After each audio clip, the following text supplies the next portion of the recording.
ಎಲ್ಲರಿಗೂ ನಮಸ್ಕಾರ.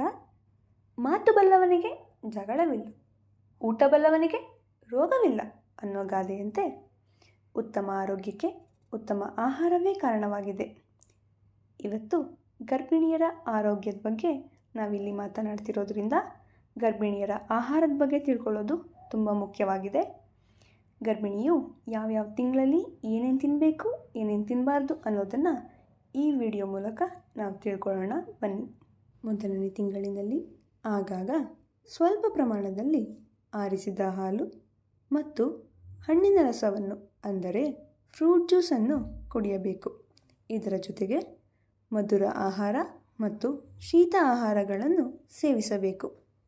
ಎರಡನೇ ತಿಂಗಳಿನಲ್ಲಿ ಎಳನೀರು, ಸೊಪ್ಪು, ತರಕಾರಿಗಳನ್ನು ಸೇವಿಸಬೇಕು. ಹಾಗೆ ಕಬ್ಬು, ಪೈನಾಪಲ್, ಪಪಾಯವನ್ನು ಸೇವಿಸಬಾರದು. ಮೂರನೇ ತಿಂಗಳಿನಲ್ಲಿ ಹಾಲಿಗೆ 1 ಚಮಚ ಜೇನುತುಪ್ಪವನ್ನು ಸೇರಿಸಿ ಕುಡಿಯಬೇಕು ಮತ್ತು ಅವರಿಗೆ ಪ್ರೋಟೀನ್ ಅಗತ್ಯವಿರುವುದರಿಂದ ಮೊಟ್ಟೆ ಹಾಗೂ ಚಿಕನ್ ಸೇವಿಸಬೇಕು. ದಿನನಿತ್ಯದ ಊಟದಲ್ಲಿ ಅನ್ನದ ಜೊತೆ ತುಪ್ಪವನ್ನು ಸಹ ಸೇವಿಸಬೇಕು. 4ನೇ ತಿಂಗಳಿನಲ್ಲಿ ಮೊಸರನ್ನ, ಎಳನೀರು, ಬೆಣ್ಣೆ, ದಾಳಿಂಬೆ, ಕುಂಬಳಕಾಯಿ, ಮಾವಿನ ಹಣ್ಣುಗಳನ್ನು ಸೇವಿಸಬೇಕು ಮತ್ತು ಆಕೆಗೆ ಉದರದಲ್ಲಿ ನೋವಿದ್ದರೆ ಕಾದ ಹಾಲಿಗೆ ಬಾಳೆಹಣ್ಣಿನ ಬೇರು ಮತ್ತು ಕಮಲವನ್ನು ಸೇರಿಸಿ ಕುಡಿಯಬೇಕು. ಅತಿಯಾದ ಬಾಯಾರಿಕೆಯಾದರೆ ಶುಂಠಿ ಮತ್ತು ಚಂದನಯುಕ್ತ ಕಷಾಯವನ್ನು ಸೇವಿಸಬೇಕು. 5ನೇ ತಿಂಗಳಿನಲ್ಲಿ ರಕ್ತವೃದ್ಧಿಗಾಗಿ ಬೀಟ್ರೂಟ್, ದಾಳಿಂಬೆ, ಸೀಬೆಹಣ್ಣು, ಸಪೋಟ ಹಣ್ಣುಗಳನ್ನು ಸೇವಿಸಬೇಕು ಮತ್ತು ಮಾಂಸವೃದ್ಧಿಗಾಗಿ ಮಾಂಸದ ಸೂಪುಗಳನ್ನು ಕುಡಿಯಬೇಕು. ಇದರೊಂದಿಗೆ ದಿನನಿತ್ಯದ ಆಹಾರದಲ್ಲಿ ಧಾನ್ಯ, ಪನ್ನೀರ್ ಮತ್ತು ಪಾಲಕನ್ನು ಹೆಚ್ಚಾಗಿ ಬಳಸಬೇಕು.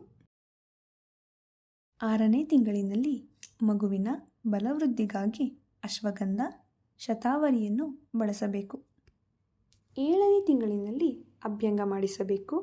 ಉದರದಲ್ಲಿ ಕೆರೆಯುವಿಕೆ ಆದರೆ ಮಜ್ಜಿಗೆಯನ್ನು ಸೇವಿಸಬೇಕು ಮತ್ತು ಈ ತಿಂಗಳಿನಲ್ಲಿ ತುಂಬ ಹೆಚ್ಚು ನೀರನ್ನು ಸೇವಿಸಬಾರದು ಮತ್ತು ತುಂಬ ಖಾರವಾದ ಆಹಾರವನ್ನು ತೆಗೆದುಕೊಳ್ಳಬಾರದು.